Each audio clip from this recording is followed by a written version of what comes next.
vocês vão parar por aqui, porque eu fiquei uma semana, 8 dias lá nos Gideões. Não sei se vocês já ouviram falar lá em Camboriú.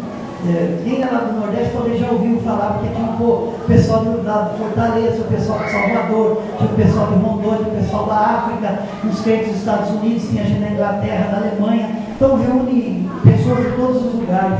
E lá nós ouvimos grandes pregações, homens de Deus falando, e a palavra sempre está sendo dita: Deus está derramando o seu poder, o Santo Espírito sobre a igreja no Brasil.